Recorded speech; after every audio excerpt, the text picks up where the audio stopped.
Voilà, Mbote Nabino, Balandi à Zoom Congo Plus. Je pense que na Rebik Nabino invité magazine. Azalara tan union sonabiso, ceux qui te bengisi azangate, mwanamboka vakindala, wazali, moko ya ba communicateur ya Vision Fachi. Okumami na mwanamboka Jeko Bea. Mbote mwanamboka. Mbote de excellence. Bonne santé. Santé politique, ça bien, santé physique, ça bien. Lelo politique ya mboka zali kotambola déjà na chaleur nomination ya mwanamboka Denis Kadima na tête ya Seni ils allaient confirmé par le chef, le président de la République. Tant vous avez qui confirmation oyo pour nous d'abord pour personne ils allaient. Oui, merci excellence de l'entretien. Ils allaient juste souhaiter à Congolais. Ils allaient qui s'attendre à un changement un jour. Et c'est que c'est le quoi qui changement c'est aujourd'hui. Nous vivons juste les retombées. Il y a système politique actuel. Donc, on a cru à la personne de Fachi et les retombées sont positives. Donc, Denis Kadima, un candidat Oyo Tozela Kala, pas la personne. Mais Moto Oyo Azana tout pour gérer Seni. Vous savez, on a eu des personnes au Badala qui n'ont pas de connotation politique qui a makasi. Mais quand il y a nos politiques, il y gestion nassima. Et cette fois-ci, on a une personne qui maîtrise le professeur parce que Batini Soto Baleki, Aza professeur Nabaro. Et cette fois-ci, on a le procès notre RDG pour permettre de surtout une élection crédible au Tozela Kata Mouniaso. Mais moi, Namboka, au Yebi que la confession religieuse aux alliés société civile, Bangonde, Babong Samaki, Bazala Ini, Bangonye surtout, mais la carte Bango Bendana et Salamaki entre deux groupes, partis, il y a aux alliés catholiques, na SCC, Boyaki. Kotama ya mwana mboka Denis Kadima na tête ya Seni. Mais pourquoi les lots mokonza mboka ba andimi ko nommer mwana mboka Denis Kadima? Eh ben mokonza mboka anomaka na niveau ya Seni te. A confirmaka travail o esalami ya namo. Avant travail on est comme en Assemblée nationale, avant même comme en plénière ya Seni, et les cacanons là préliminaire. Le responsable direct de la préliminaire, c'est l'abbé Cholé. Donc, le candidat, surtout Bazalaka, avant Bimisa, le candidat est chanson qui est en compétition. C'est l'abbé Cholé qui gérait la commission en question. Donc, pour tout comme on a Denis Kadima, c'est l'abbé Cholé qui s'accueille déjà dans la commission où il y a gestionnaire. Donc, il a décision qui est et qui est comme le victime. Et ça, abanda qui nassé, abbé Cholé a géré qui commission na Denis Kadima bimi ba obadaki na compétence te ba obadaki na CV oyo conformément na ndenge balingaka te ba kweyaki. Et succès tant comme une étape oyo ya kopona ya ko désigner entre bango sur les 8 confessions religieuses, 6 bazaki pour la personne, des autres bazaki contre pour des raisons autres que ignorer ngana yo.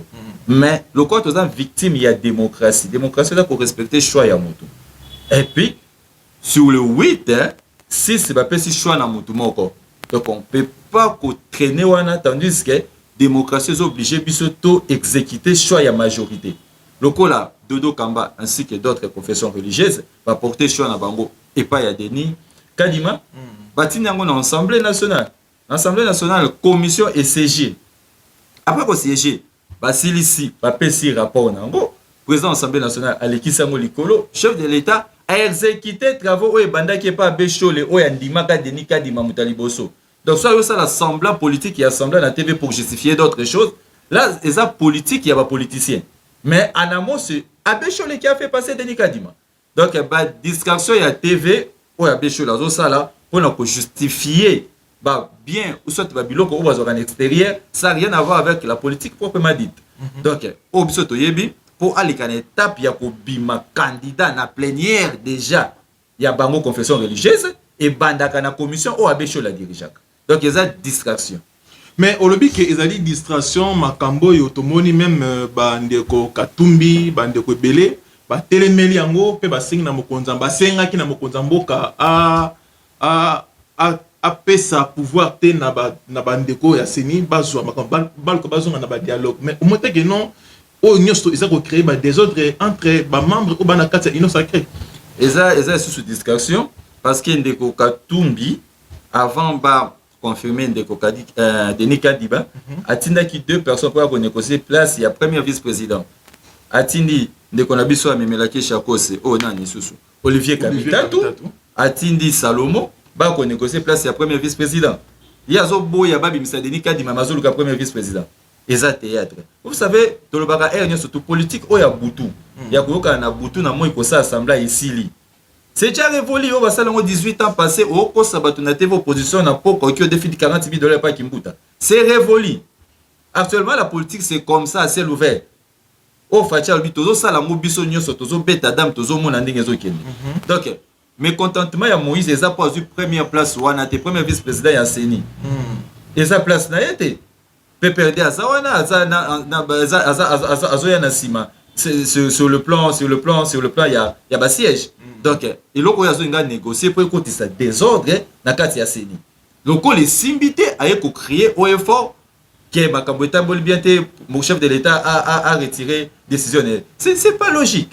C'est pas logique. Et quand à la cosa la maté parce que tout ça sous la politique il y a ba tension il y a ba sentiment il y a ba individualité. Toujours la mi beko. C'est la constitution qui prime. La constitution qui chantait par Moïse Katumbi. Tant bazala qui ensemble na Kabila. Lorsque gérait Bangonde ba pesa ki biso constitution en 2006. Tant tozoboya. Donc même constitution oyo toboya ki ba melisa ki biso yango yango nde tozo salila. Donc baza victime ya constitution obamo basala ki. Donc nous respectons la constitution, nous respectons les principes des jeux. Yango même biso na Denis Kadima. Balobi que bozali ko préparer doucement, ba ko préparer trichement que bo maintenir un pouvoir binomoko. C'est pour cela bo boya ki ba négociation o nyoso ba ko proposer pour na koluka kimia ekota na kata makamasi. Est-ce qu'on peut parler de glissement devant les élections? C'est pas normal. C'est pas normal. Ceux qui vont freiner le système, peut-être que bon s'attendre pour créer moi équipe moko les centristes pour ba lukandeni au côté va pouvoir. On sait des bandits qui les ganakala. À la veille, il faut bon mika koningisa makambu, boké na ba table de rencontre, moko ba table ronde, boyokani ça va, partage du pouvoir pour tout l'examen 6 mois. Parce que sur le voie normal, bonazo mona place ndeko Moïse akotsa motuté sur le plan politique. Attends ceux qui le lot token élection anticipée. Na évité Moïse akobimela wapi. Donc ça va débat on va créer pour na koluka notoriété na scène politique. Mais ça na actualité. Mais pourquoi d'abord on a 4 union sacrée. Mais ils qui pas ba soutenir le président en place. Ils ont une main. Eh bien, soutien ezala kanenge lorsque vous apportez une main forte. Ceux qui ont benda bakoni ils soutien te. Ils soutien te. Muto a soutenir de Moïse Katumbi c'est le président de la République. Azaki exilé ya mon atelemaka na Zambie aota la Lubumbashi na musika. Muta kotisi na Congo, azongisi na Congo c'est le président de la République. Donc entre Moïse Katumbi na président de la République Félix, na apporté moninga soutien. C'est le président qui l'a apporté le soutien. Azongisi na mboka. Mais travailler comme étant congolais soi-disant. Mais na ceux qui sont vrais congolais, ceux qui sont patriotiques, ceux qui sont amour, ceux qui vont accorder en plus na pays na yo. Il faut obtempérer.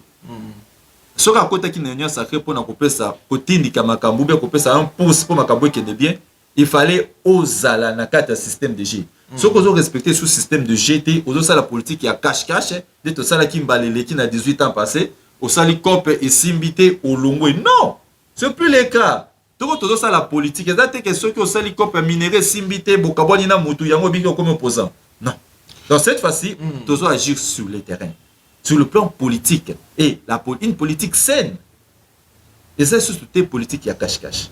Mais si vous tomoni na ngambo ya Assemblée nationale kuna après avoir Mbosoko déclaré que le président Seni Zali Denis Kadima mutu ba makofi betami na kati na ba député.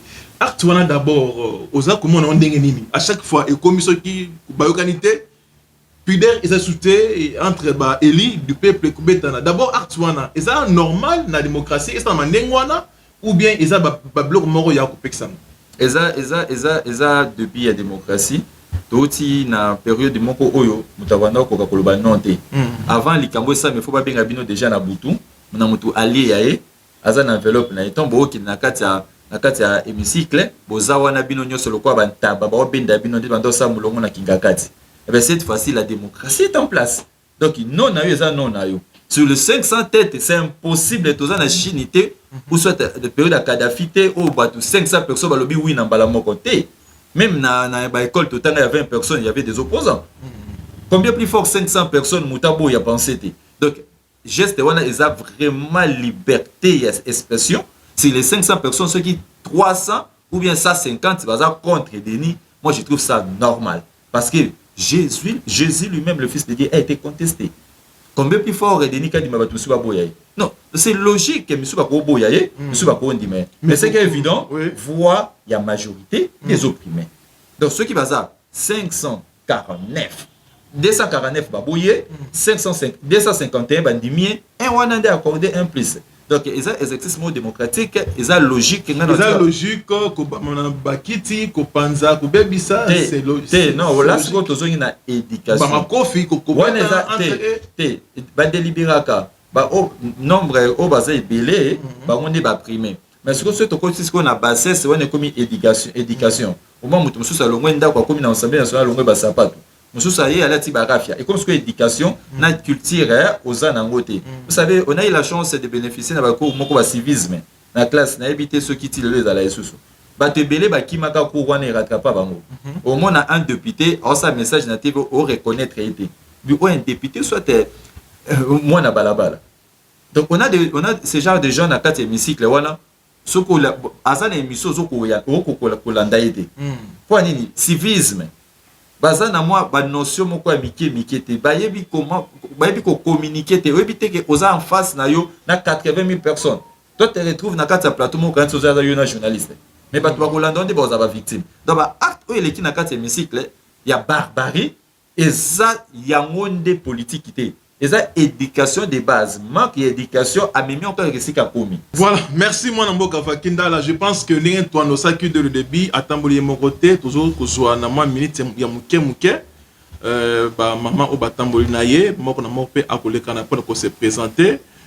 Toyeba bazali banani pe mission na bango na kati ya parti au bazwami ezali nini. Moi Namboka, merci beaucoup. Wana effectivement le basuka il y a moins 30 secondes et cause de l'année. Merci pour la bonne mboka au bapesa qui vision fati chance et le toza na bino na kata plateau tozo continuer implantation na biso na ba province toti Lumbashi Kasumbalesa toza ki na Songololo tozo kende ba Congo mikolo ko toza na Mbujimai toza déjà na 16 provinces oyo déjà vision fati zo vivre donc au hasard pour ça pour rejoindre biso toza na 4e rue limité résidentiel. C'est un peu ça. Merci pour Nathan pour accorder biso. Merci mon amboka Pakindala. Merci. Tozongi sous na plateau ne to no sagi bino ke toza a na ba mama ya vision fati o kumami na mon amboka Jekobeya donc ba mama baye na zo Congo plus toyoka bango ni ba memeli biso mbote mama. Mbote papa. Kombo na mama na biso? Nga mama Chantal Kassansa. Vous allez na kati ya parti vision fati. Bon, à partir de Vision Fatinaza, secrétaire national, chargé de finances. À Vision Fati. Alors, maman Nabiso, Olbi, comment on a pardon? Chantal Maman Chantal. Vision Fati, Neto Rara Vision Fati. Donc, Bino Bozawana, Pona Kosala Nini, na Kati ya pouvoir en place. Merci pour la question. Biso Vision Fati, je crois que Tozawana juste Pona pour soutenir. Chef de l'État Fatu, président de la République, pour soutenir l'action et puis toza on a soupona ko dénoncer ba abi. Donc et si ka tomoni mabe biso en tant que monsieur ya président de la République, biso en tant que mato ya président mabe otoko yoka, mabe otoko mona toko dénoncer yango. Donc c'est ça bit na biso na kati vision Fatu objectif na biso makasi za ya ko soutenir ba action ya président. Maman Chantal Olbi que Bozana pour soutenir le président en place. Donc même si Mabé et Zali pour soutenir quand na Mabé wana. Non. Président à cause ça Mabé parce que y azawana pour le peuple. Il y a le bac non le peuple d'abord. Donc tant que azana pour le peuple a ebi souci à peuple. A ebi bosenga peuple. Population na congolaise azana pour ça ya nini. Alors parents nyoso asutaka malamu ya mwana na je ne pense pas que parents oboti mwana ozotinda ozotika ozokipete tous ozo soin na été parents nyo ça pona bien-être ya mwana na c'est comme ça président aza pona bien-être ya peuple congolais donc vision au lobby que le peuple d'abord mais c'est comme si le penano et salamité le peuple d'abord ngo mabonga baba olempiaka butumoy le peuple d'abord ezokende étape par étape donc eza magie te quand même ya mbala moko pays et où déjà n'a pas difficulté à ma classe pendant 18 ans. Alors je ne pense pas que le président a magicien pour qu'on a Mikolomuké au bas investir à Kokissanio 60%. Non, ce n'est pas ça. Donc le peuple d'abord aux Kende, étape par étape.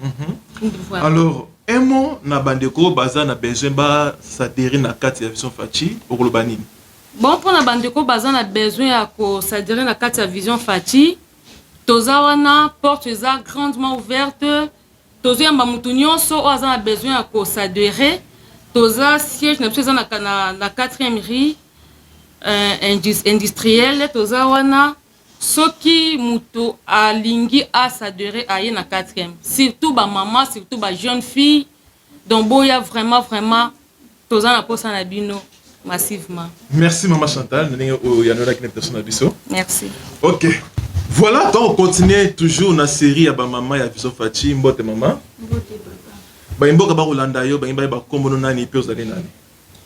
Kombo ngai Fallon Kaboba, azali chargé ya Ligue des femmes. Ya Ligue des femmes. Donc yo tala ba maman. Ngaka ba maman. Est-ce que la carte ya parti na bino Vision Fachi ba maman baza ebele to ka yo moni maman ne muto oye ko banda ko sensibiliser ba maman. Ba maman baza tellement ébélé. Partout ba maman bazali na 24 communes. Ba maman na biso Vision bazali tina ba province bazali. Ba maman siko depuis boza na kata Vision Fachi. Ba action nini bino bosali ya ba maman oyo to ko betela mo maboko. Bon ba action na biso ezali toujours sunga mingi ba fille mère misusu o barata ba formation disons. Toujours ba formation kalaté et les alentours. Ba maman maraîchère. Ba maman et surtout ba maman vraiment sur tel slogan la biso et la lutte contre la pauvreté. Donc toujours lutter contre la pauvreté vraiment parce que sur tel nanda maman oya kanga maboko ndako lala anza. Donc mingi ba maman vraiment. Ba maman ya Vision Fachi boza wana na sima ya mokonza mboka pour soutenir ye. Toza wana. Alors ba projet ni boza nango d'avenir oyo ko sala que ba maman o baza bi banda ya Vision Fachi ba ya ko rejoindre réunion pour na botambola nzela moko. Donc ba projet na biso eza ebele na tanga nyonso te awa. Ensuite ya temps. Oui. La formation ezali la Vision Fachi pe tokangela pe ba maman maboko te bosungana rapé tosungana rapé na ka ba problème bosungana tosungana ka tokangela ba maman maboko te s'il s'agit pe ako ba papa sa yo poste membre bino mongo moni chargé à finance eza mwana mwasi donc c'est un peu ça.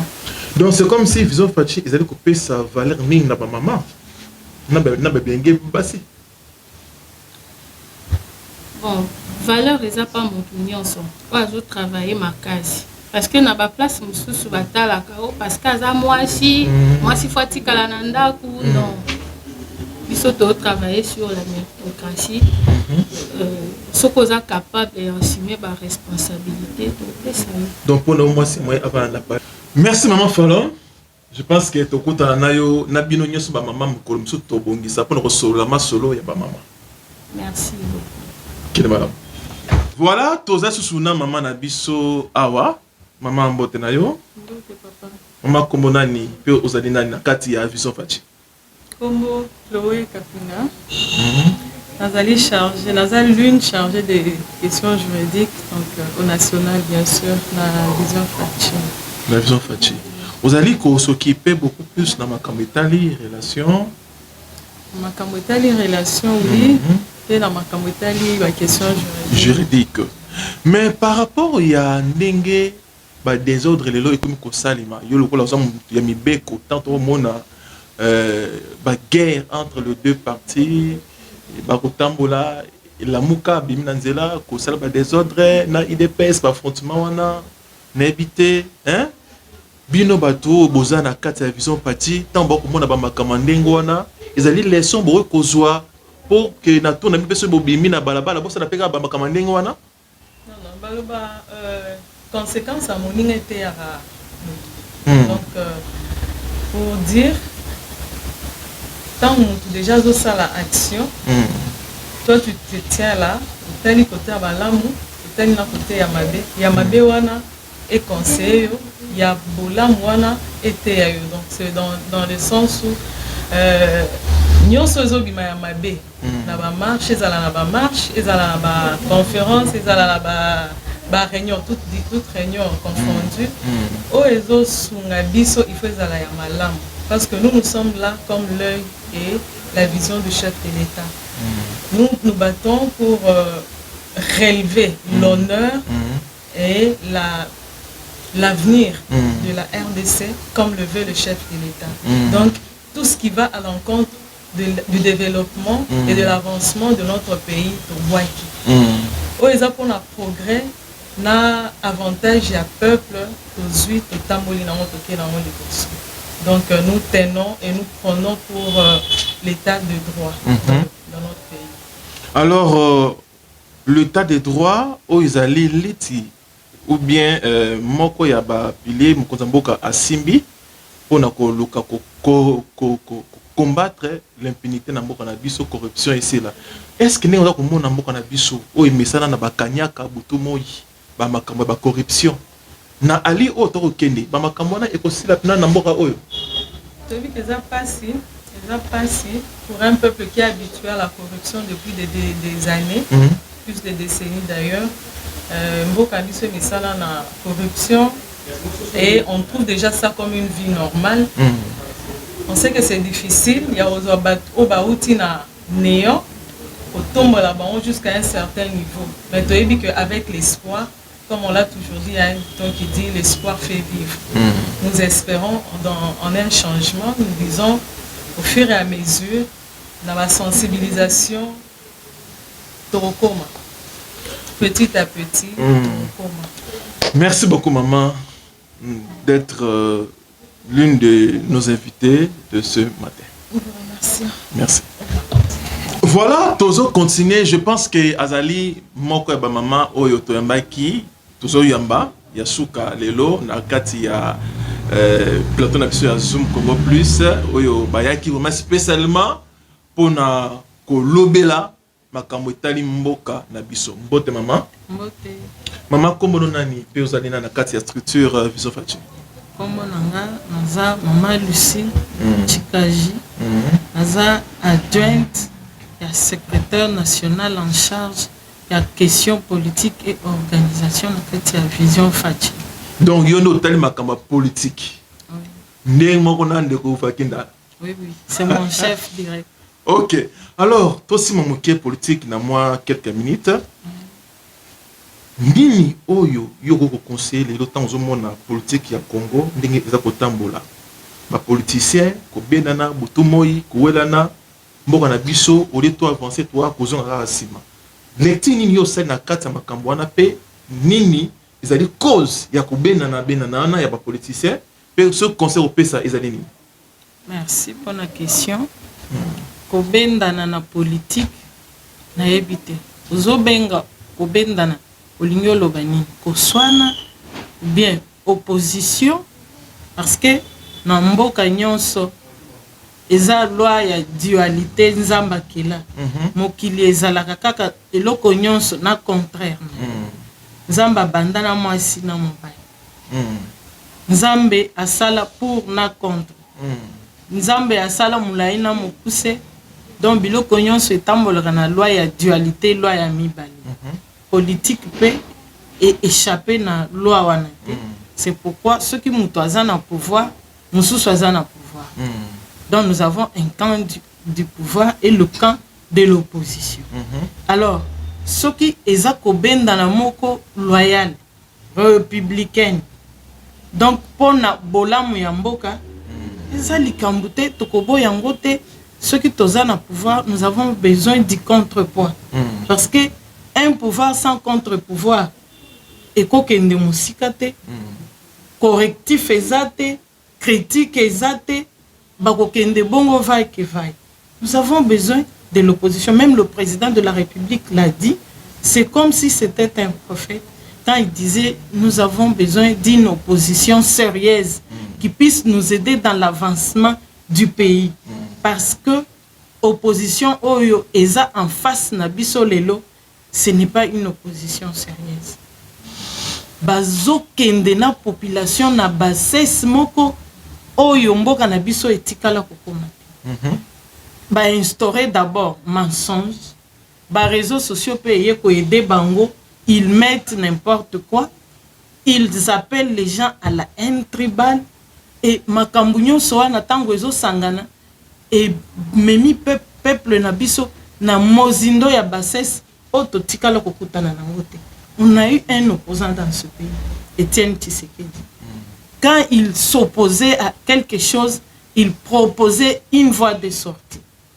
Il vous dit, je ne vais pas aux élections, ça c'est en 2006, et il dit pourquoi. Je veux qu'on assainisse l'environnement politique. Je veux qu'il ait d'abord le recensement. Nous voulons connaître qui est Congolais, qui ne l'est pas. Alors, avec l'argument, il aidait même le pouvoir en place, comment se comporter sans échapper na logique ya politique. Okay. Mais aujourd'hui, ce sont des insultes, ce sont des injures, ce sont des critiques moko eza construire politique na bisote.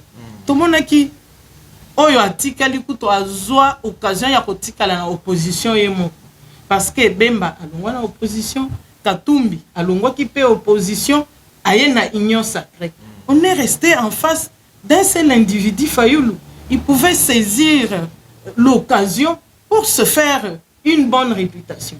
Mais qu'est-ce qui arrive? C'est comme s'il s'ignorait, il ne fait rien, il ne fait qu'insulter. Il vient vous dire, l'état de siège est à échec. Mais toi, tu proposes quoi? Messieurs, Ozalaki, député depuis 2006. En 2011, Ozalaki, député. Jusqu'en 2018, il y avait la guerre à l'Est. Qu'est-ce que tu avais proposé comme voie de sortie? Vous-même, vous êtes des parlementaires, donc des députés, vous créez des lois au Parlement. Qu'est-ce qu'il avait proposé là au Parlement pour sortir notre Est dans des conflits, dans des tueries? Il n'a rien proposé. Et maintenant, quand Félix Tshisekedi vient, il décrète l'état de siège. Tu n'as rien à proposer, mais au moins c'est lui qui trouve une solution. Tu viens critiquer cette solution sans avoir l'idée d'une autre solution à remplacer.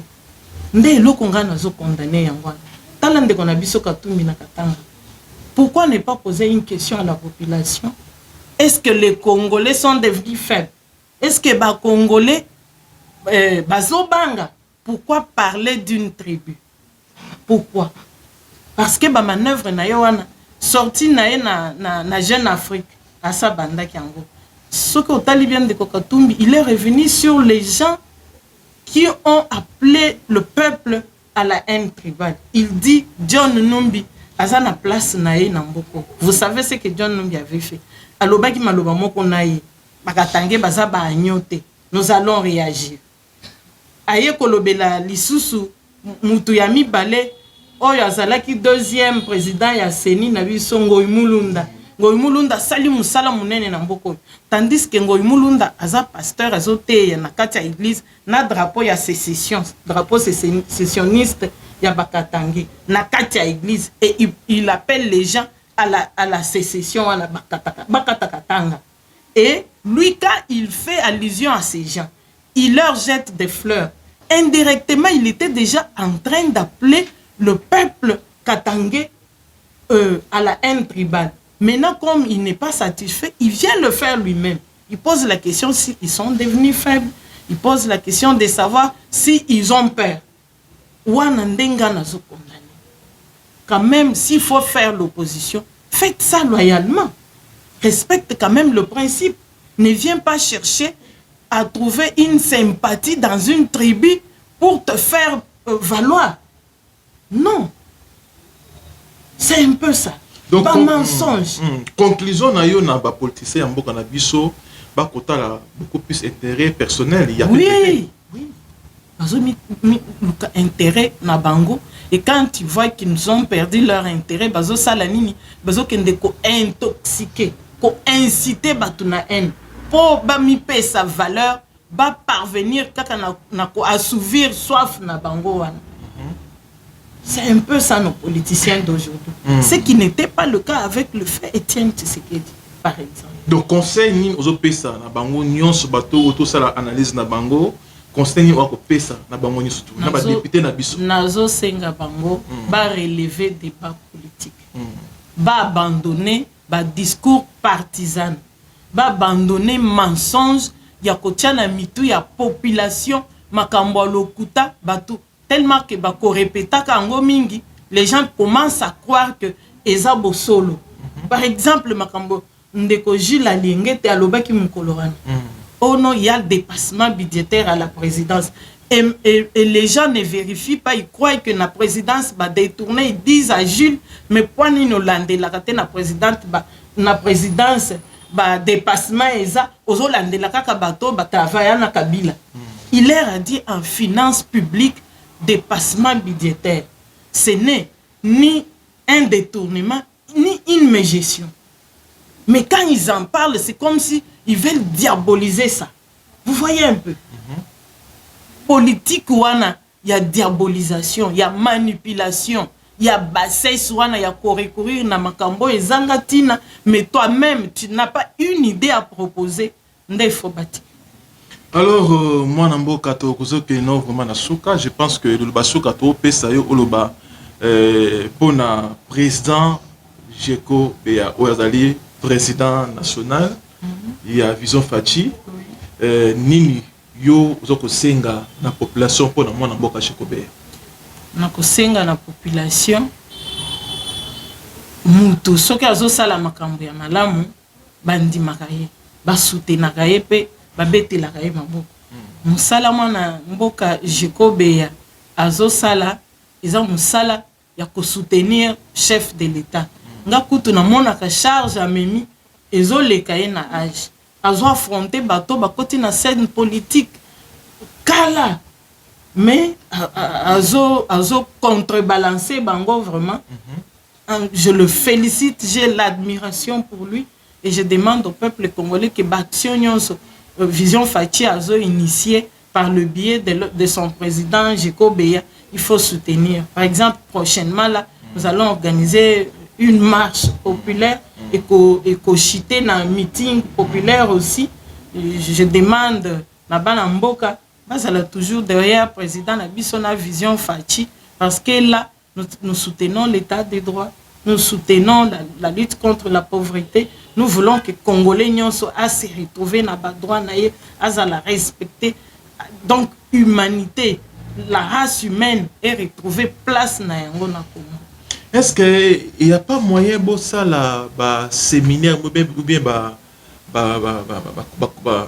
journée de réflexion pour un changement de mentalité à peuple congolais? Programme wana ezali maman Fallon présidente de la Ligue de femmes amika ki kolobelango mais toza pena ba programme sous d'ailleurs c'est pour ce mois il y aura atelier il y a formation. Nous allons commencer d'abord par parler de l'idéologie même de la Vision Fachi.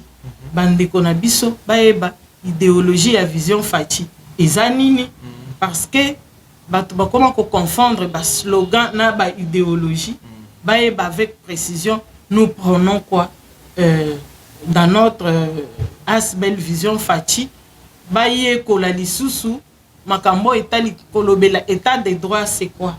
Nous sommes d'ailleurs quel genre d'état parce que toza état moko socialiste et l'économie sociale c'est quoi? La social-démocratie c'est quoi? Biloko nyonso wana comme le fait Étienne Tshisekedi insister sur la cogestion du peuple. Toyeba que démocratie ezani nyonso wana. Alors maman Totondio Botondi na ndenge o répondre à l'invitation na biso. Merci Nabino Bozalaki tellement ébélé. Donc ya kolanda biso, je pense que to silisi na ba mama oyo baki bakopanaki mwana mboka Vakindala pe boyoki nyonso babimisi na ba onsali ba mama ya mayele ya bwanya oyo to bongisa mikolo ezali koya kosola na bango na nera kimia na makambo ya koleka na mboka na biso na ba domaine nyonso ezala na jeunesse na ba mama na politique.